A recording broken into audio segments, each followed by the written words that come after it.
ओम शांति। 2 फरवरी 1969 के अव्यक्त बाप दादा के हम बच्चों प्रति अनमोल महावाक्य। मुरली का सार, अव्यक्त मिलन के अनुभव की विधि। बाबा ने कहा, प्रेम स्वरूप बच्चे, ज्ञान सहित प्रेम जो होता है वही यथार्थ प्रेम होता है। आप सभी का प्रेम रस बाप दादा को भी खींच लाता है। सभी बच्चों के दिल के अंदर एक आशा दिखाई दे रही है। वह कौन सी? कई बच्चों ने संदेश भेजा कि आप हमें भी अपने अव्यक्त वतन का अनुभव कराओ। यह सभी बच्चों की आशाएं अब पूर्ण होने का समय पहुंच ही गया है। आप कहेंगे कि सभी संदेशी बन जाएंगे, लेकिन नहीं। अव्यक्त वतन का अनुभव भी बच्चे करेंगे, लेकिन दिव्य बुद्धि के आधार पर।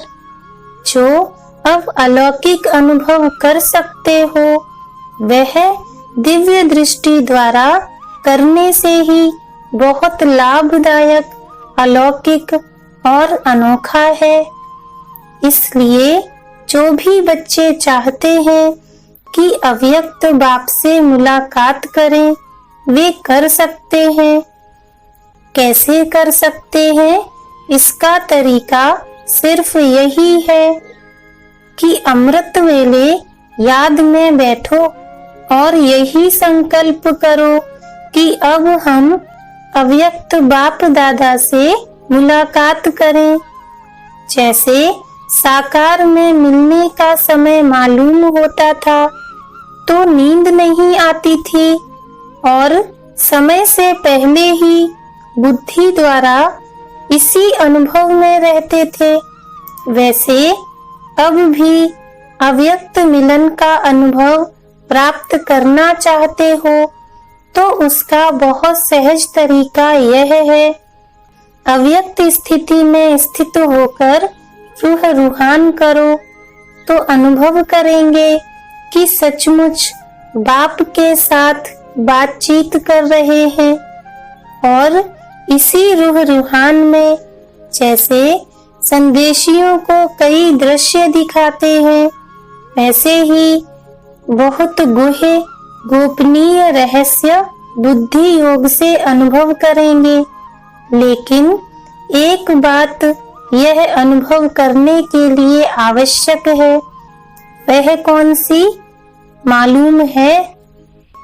अमृत वेले भी अव्यक्त स्थिति में वही स्थित हो सकेंगे जो सारा दिन अव्यक्त स्थिति में और अंतर्मुख स्थिति में स्थित होंगे। वही अमृत वेले यह अनुभव कर सकेंगे। इसलिए अगर स्नेह है और मिलने की आशा है तो यह तरीका बहुत सहज है। करने वाले कर सकते हैं और मुलाकात का अनोखा अनुभव प्राप्त कर सकते हैं। वतन में बैठे बैठे कई बच्चों के दिलों की आवाज पहुंचती रहती है।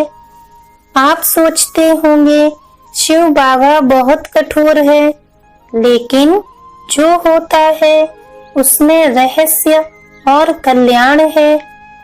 इसलिए जो आवाज पहुंचती है वह सुन करके हर्षाता रहता हूँ। क्या बाप दादा निर्मोही है? आप सभी बच्चे निर्मोही हो। निर्मोही बने हो तो बाप दादा निर्मोही और बच्चों में शुद्ध मोह, तो मिलन कैसे होगा? बाप दादा में शुद्ध मोह है। बच्चों ने कहा, साकार बाबा का बच्चों में शुद्ध प्यार था। तो बाबा ने पूछा, शिव बाबा का नहीं है, बाप दादा का है? बच्चों ने कहा, जैसा हमारा है वैसा नहीं।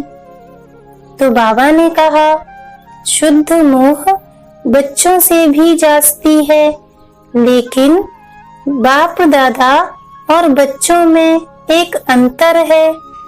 वह शुद्ध मोह में आते हुए भी निर्मोही है और बच्चे शुद्ध मोह में आते हैं तो कुछ स्वरूप बन जाते हैं, या तो प्यारे बनते या तो न्यारे बनते।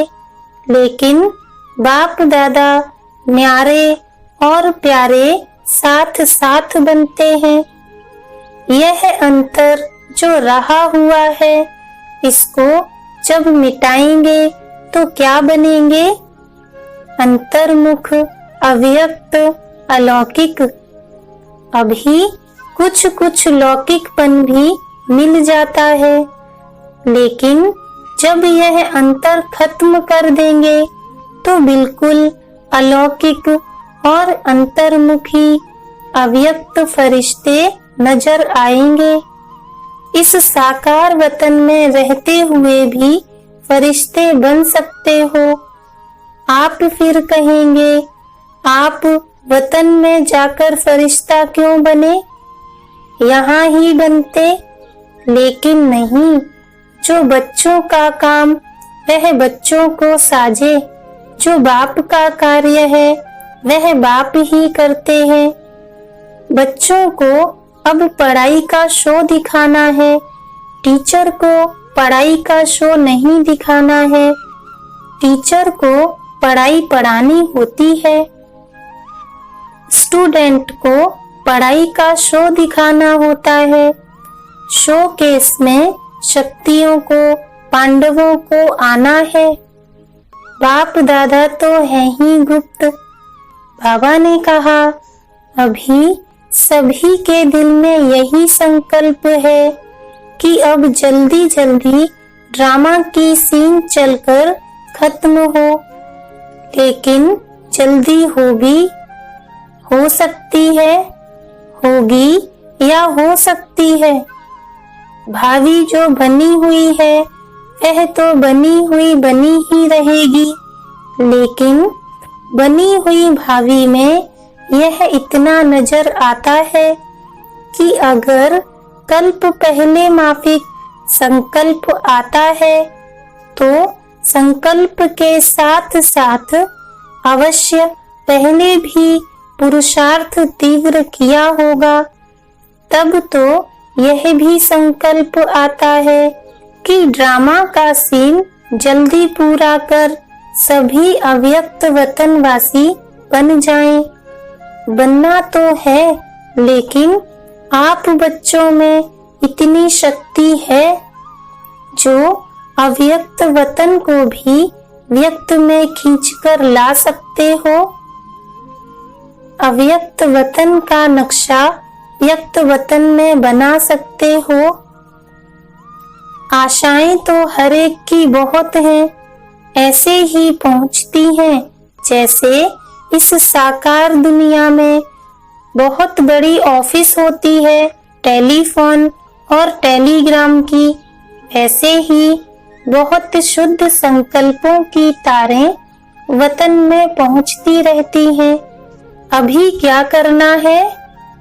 बाबा ने कहा, कई बच्चों के कुछ लोक संग्रह प्रति प्रश्न भी हैं, वह भी पहुंचते हैं। कई बच्चे मूझते हैं कि साकार द्वारा तो यह कहा कि सूक्ष्म वतन है ही नहीं, तो बाबा कहाँ गए, कहाँ से मिलने आते हैं, कहाँ यह संदेश भेजते हैं, क्यों भोग लगाते हो, इसका भी राज है। क्यों कहा गया था? इसका मूल कारण यही है कि जैसे आप लोगों ने देखा होगा कि कभी कभी छोटे बच्चे जब कोई चीज के पीछे लग जाते हैं तो वह चीज भले अच्छी भी होती है, लेकिन हद से ज्यादा उस अच्छी चीज के पीछे पड़ जाते हैं तो बच्चों से क्या किया जाता है? वह चीज उनकी आंखों से छिपाकर यह कहा जाता है कि है ही नहीं। इसलिए ही कहा जाता है कि इसकी जो एक्स्ट्रा लगन लग गई है वह कुछ ठीक हो जाए। इसी रीति से वर्तमान समय कई बच्चे इन्हीं बातों में कुछ चटक गए थे, तो उनको छुड़ाने के लिए साकार में कहते थे कि यह सूक्ष्म वतन है ही नहीं। तो यह भी बच्चों की इस बात से बुद्धि हटाने के लिए कहा गया था। लेकिन इसका भाव यह नहीं है कि अगर बच्चों से चीज छिपाई जाती है तो वह चीज खत्म हो जाती है। नहीं, यह एक युक्ति है चटकी हुई चीज से छुड़ाने की, तो यह भी युक्ति थी। अगर सूक्ष्म वतन नहीं तो भोग कहाँ लगाते हो? इस रस्म रिवाज को कायम क्यों रखा? कोई भी ऐसा कार्य होता है तो खुद भी संदेश क्यों पूछवाते थे? तो ऐसे नहीं कि सूक्ष्म वतन नहीं है, सूक्ष्म वतन है, लेकिन अब सूक्ष्म वतन में आने जाने के बजाय स्वयं ही सूक्ष्म वतन वासी बनना है। यही बाप दादा की बच्चों में आशा है। आना जाना ज्यादा नहीं होना चाहिए, यह यथार्थ है। कमाई किसमें है? तो बाप बच्चों की कमाई को देखते हैं और कमाई के लायक बनाते हैं।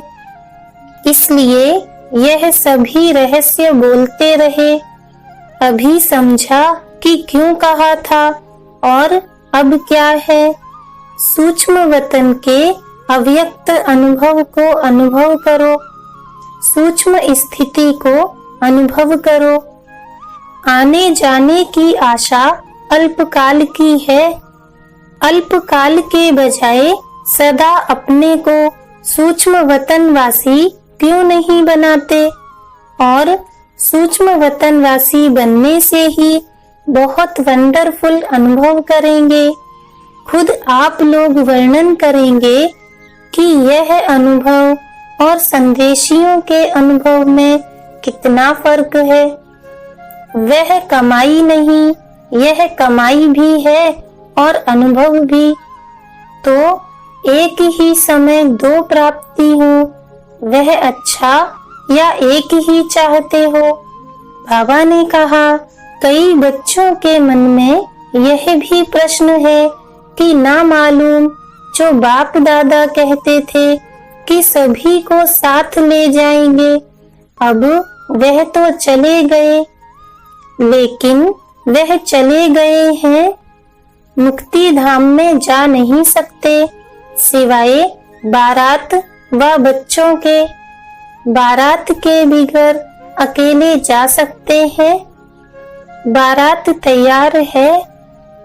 यही सुना है अब तक कि बारात के साथ ही जाएंगे। जब बारात ही सज रही है तो अकेले कैसे जाएंगे? अभी तो सूक्ष्म वतन में ही अव्यक्त रूप से स्थापना का कार्य चलता रहेगा।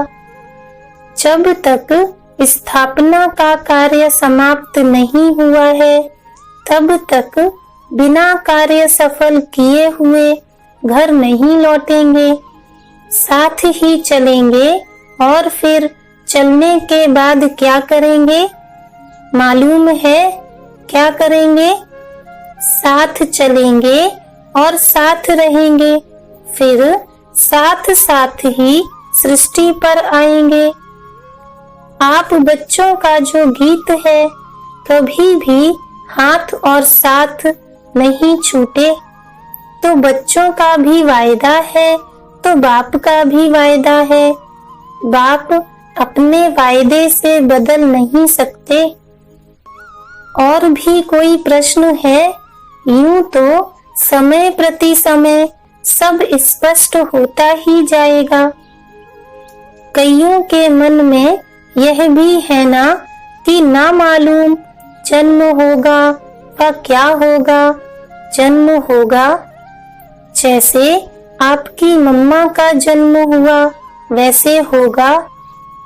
आप बच्चों का विवेक क्या कहता है? ड्रामा की भावी को देख सकते हो, थोड़ा थोड़ा देख सकते हो। जब आप लोग सबको कहते हो कि हम त्रिकालदर्शी बाप के बच्चे हैं, तो आने वाले काल को नहीं जानते हो। आपके मन के विवेक अनुसार क्या होना चाहिए? अव्यक्त स्थिति में स्थित होकर हाँ व ना कहो तो जवाब निकल आएगा। इस रीति से बाप दादा ने 2-4 से पूछा। बहुत करके सभी का यही विचार था कि नहीं होगा। बाबा ने कहा, आज ही उत्तर चाहते हो या बाद में? हलचल तो नहीं मच रही है। यह भी एक खेल रचा जाता है। छोटे छोटे बच्चे तालाब में पत्थर मारकर उनकी लहरों से खेलते हैं, तो यह भी एक खेल है। बाप तुम सभी के विचार सागर में प्रश्नों के पत्थर फेंककर तुम्हारे बुद्धि रूपी सागर में लहर उत्पन्न कर रहे हैं। उन्हीं लहरों के खेल बाप दादा देख रहे हैं। अभी आप सबके साथ ही अव्यक्त रूप से स्थापना के कार्य में लगे रहेंगे। जब तक स्थापना का पार्ट है, तब तक अव्यक्त रूप से आप सभी के साथ ही हैं। समझ गए? वतन में मम्मा को भी इमर्ज किया था। पता है क्या बात चली? जैसे साकार रूप में साकार वतन में मम्मा बोलती थी कि बाबा आप बैठे रहिए, हम सभी काम कर लेंगे। इसी ही रीति से वतन में भी यही कहा कि हम सभी कार्य स्थापना के जो करने हैं वह करेंगे। आप बच्चों के साथ ही बच्चों को बहलाते रहिए।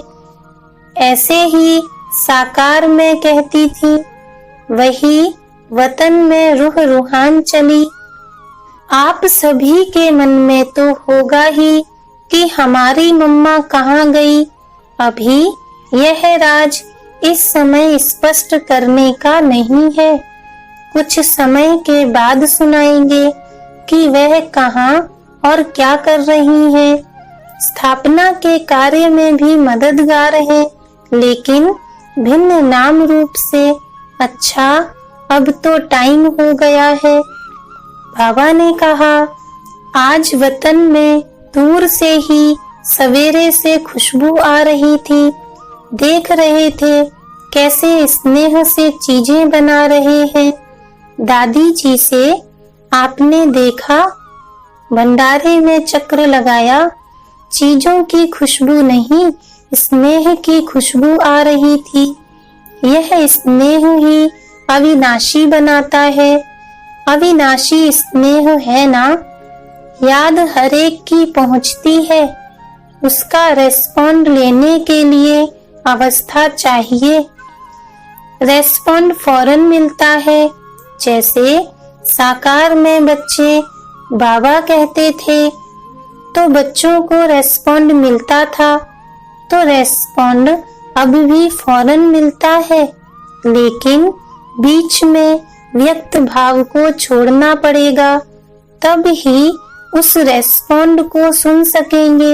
अब तो और ही ज्यादा चारों ओर सर्विस करने का अनुभव कर रहे हैं।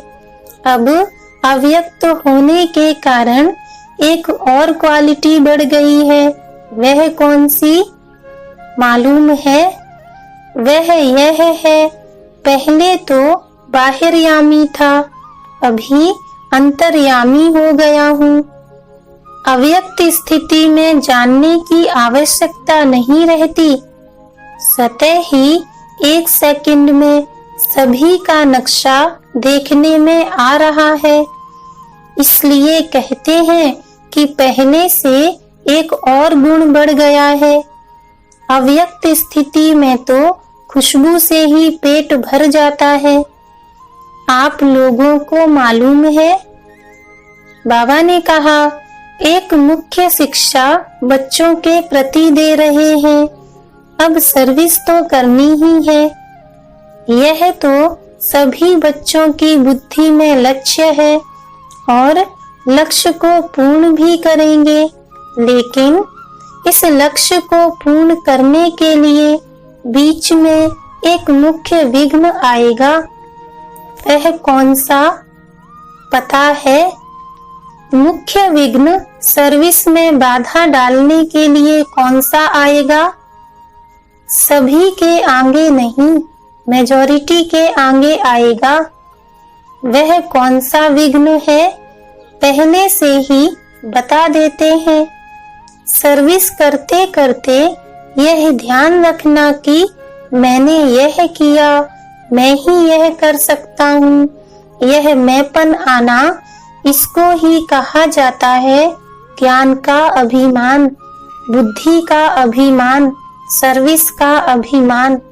इन रूपों में आगे चलकर विघ्न आएगा, लेकिन पहले से ही इस मुख्य विघ्न को आने नहीं देना। इसके लिए सदा एक शब्द याद रखना कि मैं निमित्त हूँ। निमित्त बनने से ही निराकारी, निरहंकारी और नम्रचित निसंकल्प अवस्था में रह सकते हैं। अगर मैंने किया, मैं में आया तो मालूम है क्या होगा। जैसे निमित्त बनने से निराकारी, निरहंकारी, निसंकल्प स्थिति होती है, वैसे ही मैं में आने से मगरूरी, मुरझाइश, मायूसी आ जाएगी। उसकी फिर रिजल्ट क्या होगी? आखिरीन अंत में उसकी रिजल्ट यही होगी कि चलते चलते जीते हुए भी मर जाते हैं। इसलिए इस मुख्य शिक्षा को हमेशा साथ रखना कि मैं निमित्त हूँ। निमित्त बनने से कोई भी अहंकार उत्पन्न नहीं होगा। नहीं तो अगर मैंपन आया तो मतभेद के चक्र में आ जाएंगे। इसलिए इन अनेक व्यर्थ के चक्रों से बचने के लिए स्वदर्शन चक्र को याद रखना, क्योंकि जैसे जैसे महारथी बनेंगे वैसे ही माया भी महारथी रूप में आएगी। साकार रूप में अंत तक कर्म करके दिखाया। क्या कर्म करके दिखाया? याद है क्या शिक्षा दी? यही कि निरहंकारी और निर्माण चित्त होकर एक दो में प्रेम प्यार से चलना है। बाबा ने कहा, एक माताओं का संगठन बनाना, जैसे कुमारियों का ट्रेनिंग क्लास किया है, वैसे ही माताएं जो मददगार बन सकती हैं और हैं, उन्हों का मधुबन में संगठन रखना। कुमारियों के साथ माताओं का संगठन हो। संगठन के समय फिर आना होगा। बाबा ने कहा, स्नेह को देखते हैं तो ड्रामा याद आ जाता है। ड्रामा जब बीच में आता है तो साइलेंस हो जाते हैं। स्नेह में आए तो क्या हाल हो जाएगा? नदी बन जाएंगे। लेकिन नहीं, ड्रामा। जो कर्म हम करेंगे वह फिर सभी करेंगे। इसलिए साइलेंस। अगर सभी साथ होते तो जो अंतिम कर्मातीत अवस्था का अनुभव था वह ड्रामा प्रमाण और होता, लेकिन था ही ऐसे, इसलिए थोड़े ही सामने थे। सामने होते हुए भी जैसे सामने नहीं थे। स्नेह तो वतन में भी है और रहेगा, अविनाशी है ना। लेकिन जो सुनाया कि स्नेह को ड्रामा साइलेंस में ले आता है और यही साइलेंस शक्ति को लाएगी। फिर वहां साकार में मिलन होगा। अभी अव्यक्त रूप में मिलते हैं, फिर साकार रूप में सतयुग में मिलेंगे। वह सीन तो याद आती है ना? खेलेंगे, पाठशाला में आएंगे, मिलेंगे।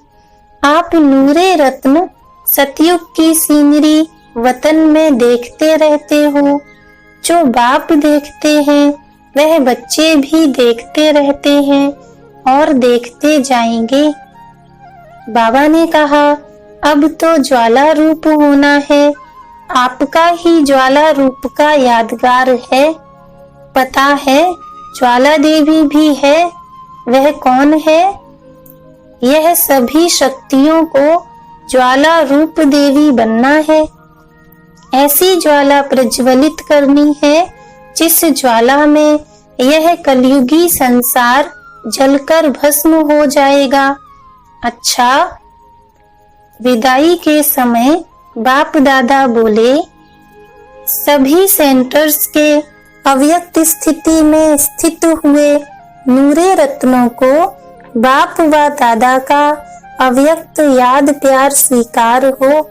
साथ साथ जो इशारा दिया है उसको जल्दी से जल्दी जीवन में लाने का तीव्र पुरुषार्थ करना है।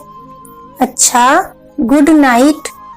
सभी शिव शक्तियों और पांडवों प्रति बाप की नमस्ते। ओम शांति।